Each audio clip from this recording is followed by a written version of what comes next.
Assalamualaikum warahmatullahi wabarakatuh. Alhamdulillah alamin ala ni'matil la haula wala quwata illa billahil aliyyil azim. Allahumma shalli ala sayyidina Muhammadin abdika wa nabiyika rasulika nabiyyi Muhammad sallallahu alaihi wasallam. Alhamdulillah ibu yang dicintai Allah, mudah-mudahan Allah memberikan rahmat dan anugerah kepada diri kita. 5 cara kita dalam menghadapi ujian. Banyak orang yang menghindar dari ujian, banyak orang yang mencaci ujian, banyak orang yang menyalahkan sana sini karena datangnya ujian. Padahal hidup itu adalah untuk diuji. Karena tanpa diuji kita akan seperti Firaun. Tanpa diuji kita akan seperti Qarun. Akan binasa selamanya. Bukan di dunia saja yang kekal kebinasaan kita diceritakan oleh banyak orang, tapi kita akan binasa di akhirat kelak. Orang yang ujian itu tergantung kepada kita cara menyelesaikannya. Kita bagaimana menjawab persoalan itu. Ujian, cara menyelesaikan ujian itu yang salah itu adalah menjawabnya, bukan ujiannya. Ujiannya karena pasti akan datang dan Allah berjanji ujian itu adalah untuk menggugurkan dosa, mengangkat derajat kita. Kita bisa bertemu dengan Allah dalam keadaan seperti bayi yang baru lahir. Tapi kita yang menzalimi diri sendiri ketika kita dalam menghadapi ujian itu. Banyak sekali sebetulnya di dalam Quran surat Al-Mulk juga linabluwakum ayyukum ahsanu amala. Allah itu menguji itu bukan untuk membinasakan kita. Allah menguji ayyukum ahsanu amala. Siapa yang paling bisa, yang paling baik dalam menyelesaikan masalah. Jadi kita harus paham yang pertama, yang harus kita perhatikan itu adalah ujian itu adalah ibadah.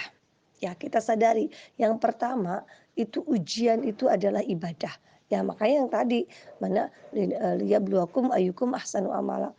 Bahwa Allah itu menguji kita itu adalah agar kita mampu menyelesaikan ujian ini, ibadah ini dengan baik.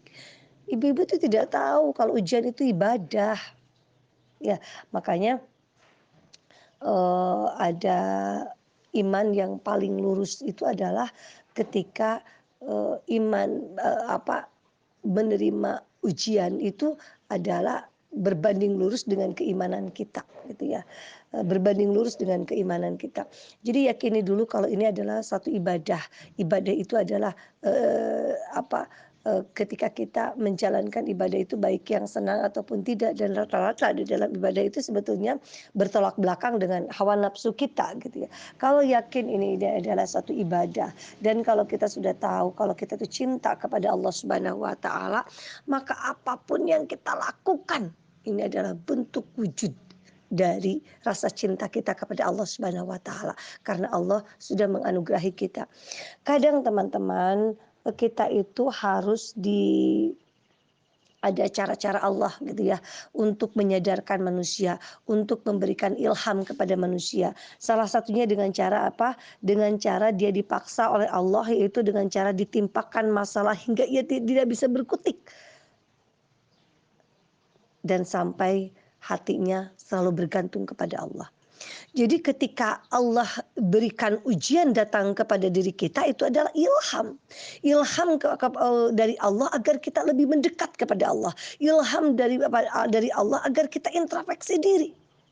Teman-teman, ya Allah itu memaksa kita dengan cara ditimpakan musibah itu agar kita bisa dekat dengan Allah. Memaksa, dan itu adalah pesan cinta Allah.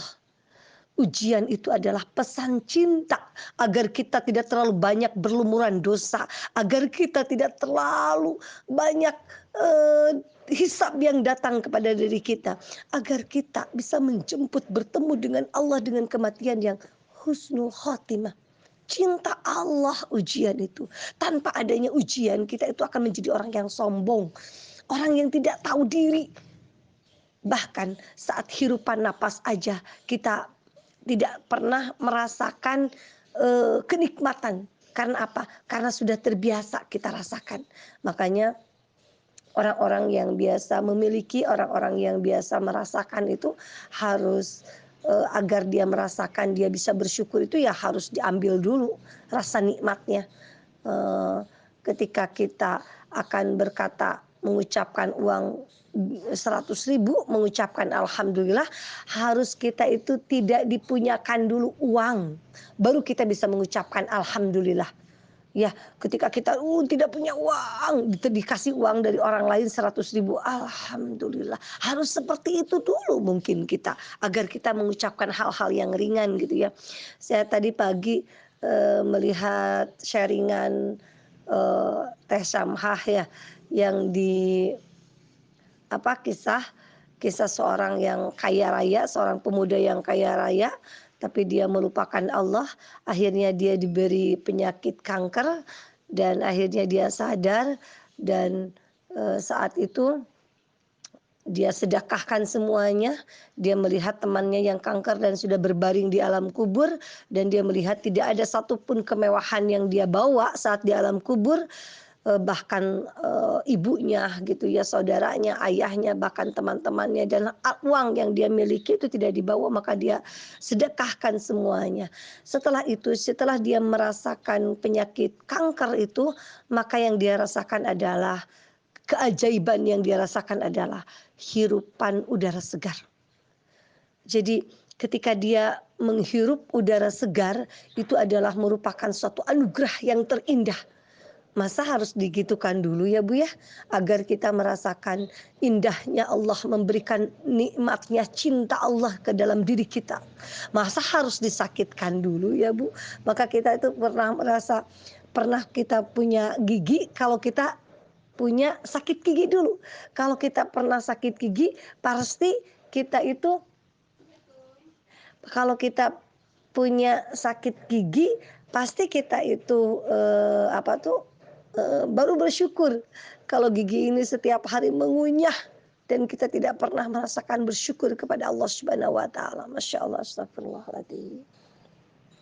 Ya, tadi dengan cara apa dulu? Tahu kalau ini adalah ibadah, Bu. Ibadah yang bisa berpahala kepada Allah Subhanahu wa taala. Bahkan ada satu kisah di dalam hadis, Ibu. Di dalam satu hadis itu adalah ketika kita itu menghadapi satu ujian dan Allah terus diberikan ujian, maka dia itu akan melewati maka dia itu akan melewati di alam mahsyarnya itu tanpa hisab. Jadi ada seseorang yang terus aja diuji sama Allah Subhanahu wa taala dan dia ridho terhadap ujian itu, maka dia itu akan masuk ke dalam dihisab dan hisabnya itu lancar dan dia tanpa dihisab masuk ke dalam surganya. Ibu-ibu dulu nanti di alam mahsyar itu menangis kepada Allah, menjerit ingin pulang ke dunia dan agar dia diuji sebesar-besarnya, agar dia mendapatkan pahala yang sangat luar biasa ketika dia diringankan hisabnya. Masya Allah, astagfirullahaladzim.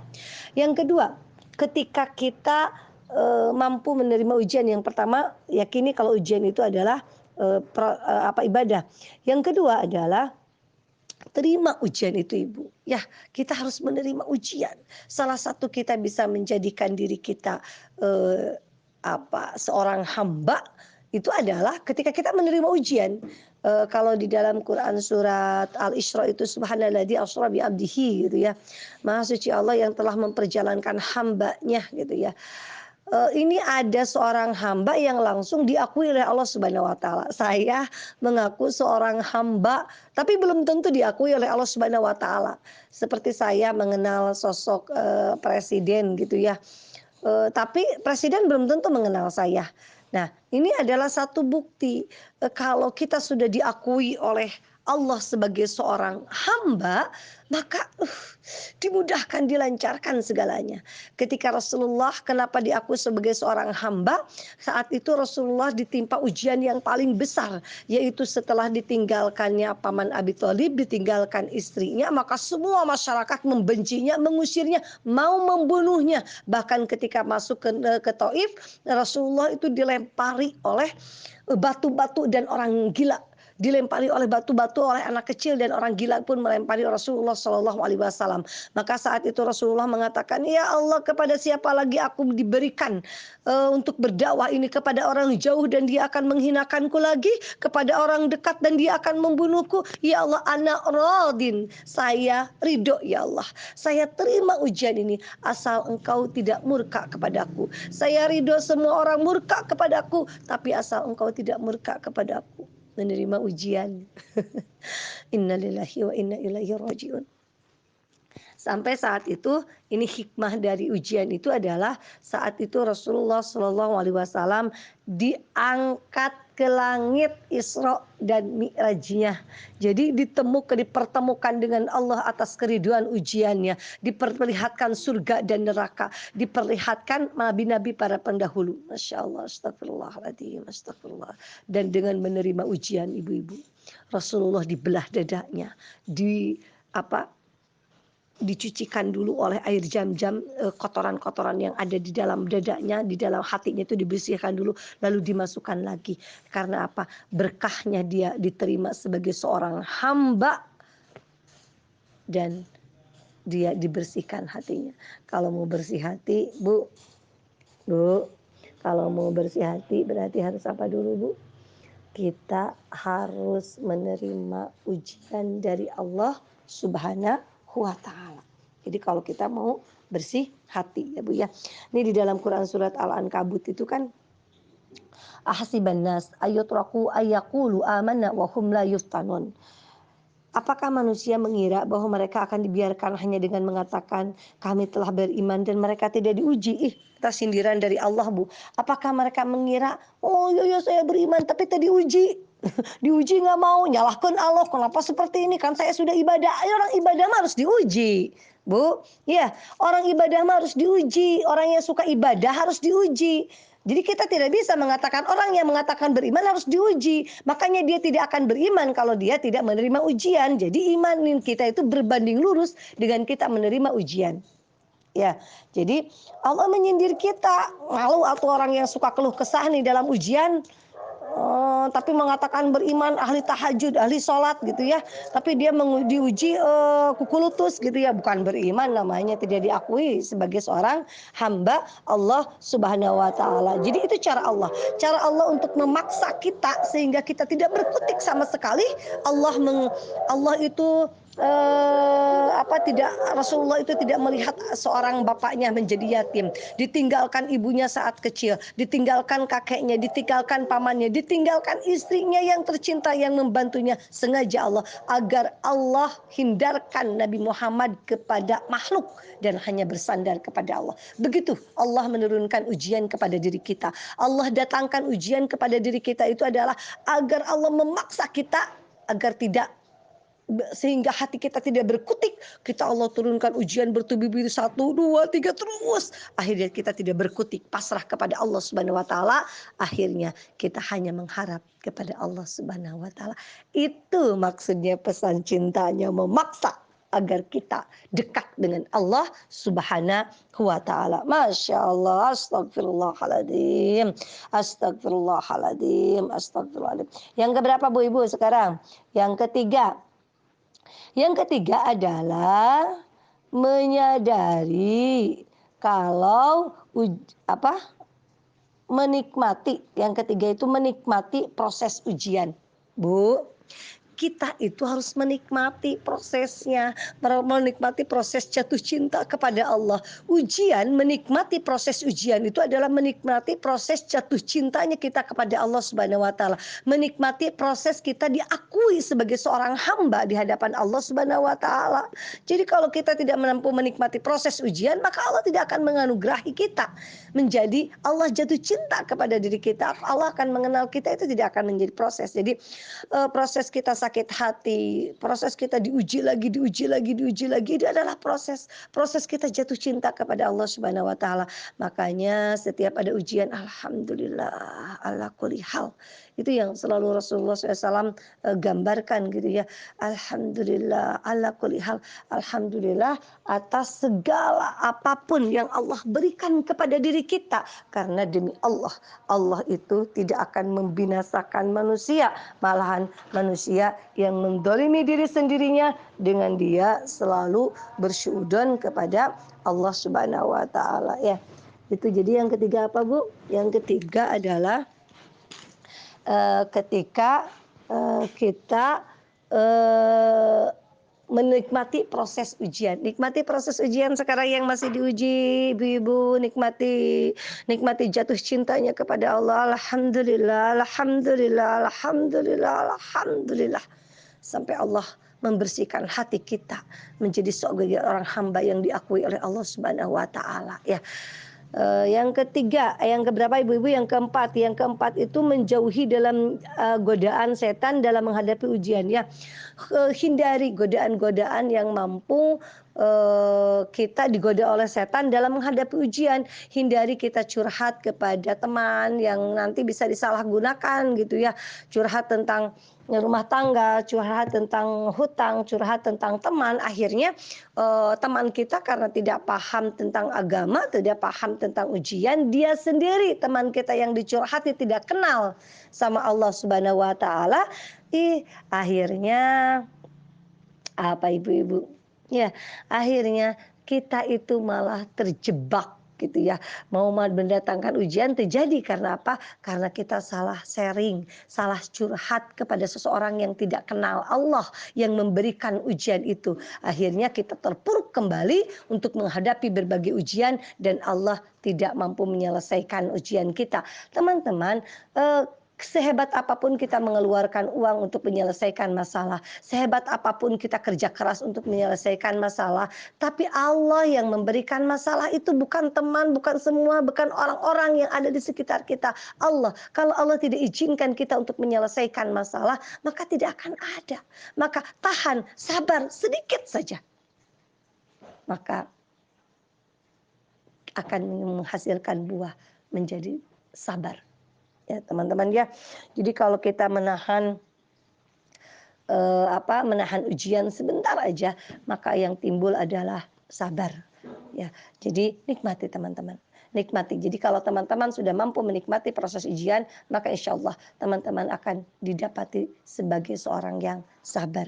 Yang kelima itu adalah mentaati semua kebenaran. Jadi taati semua kebenaran yang datang dari apapun, kisah-kisah yang baik, dari ustadz manapun, dari teman, dari siapapun, taati itu kebenaran. Saya Masya Allah, saya teringat ya teman-teman, ketika saya menghadapi musibah yang bertubi-tubi, Masya Allah. Dari siapapun saya diambil pelajaran. Dan dari siapapun saya mencoba mempraktekannya.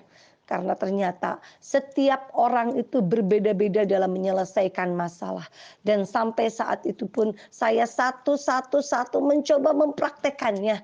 Agar saya bisa mampu menyelesaikan masalah dengan tahapan orang-orang yang berbeda-beda. Dan dari situ saya dikumpulkan bagaimana saya bisa menerima keajaiban hati. Diakhiri dengan kisah ya teman-teman. Ada satu kisah seorang istri yang soleh sekali. Seorang istri, seorang ibu yang dicintai suaminya, sangat dicintai suaminya. Masya Allah.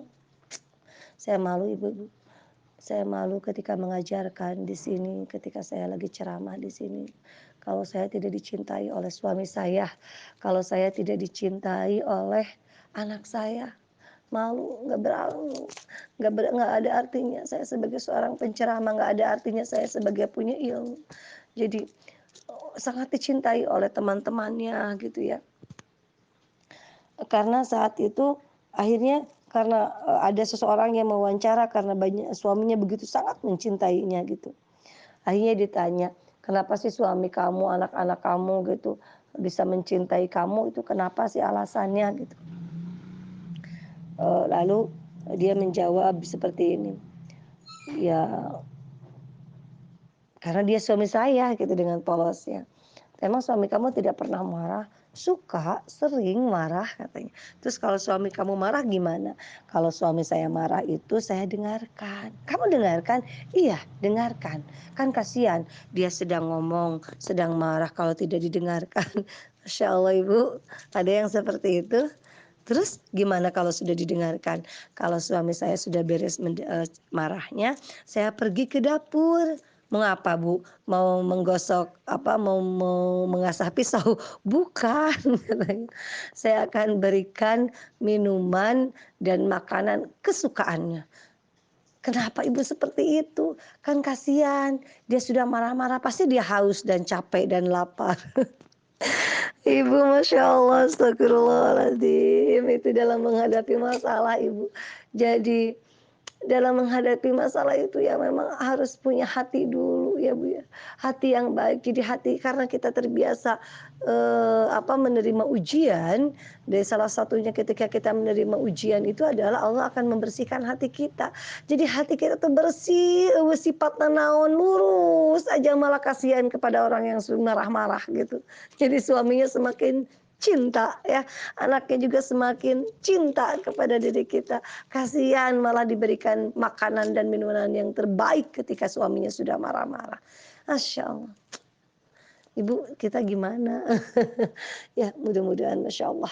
Irdi bima qasamuhu laka fa innaka agnan nas. Ridholah kamu terhadap segala apapun yang Allah takdirkan kepada dari kita. Maka kita akan menjadi orang yang paling kaya.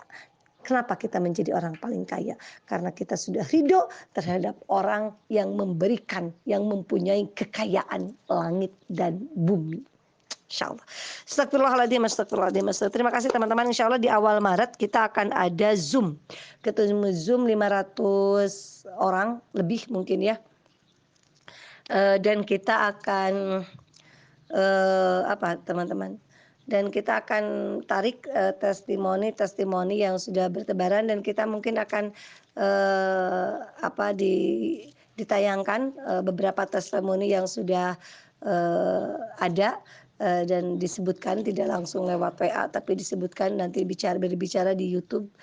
Nanti kita akan kasih hadiah tercantik ya untuk para keajaiban hati.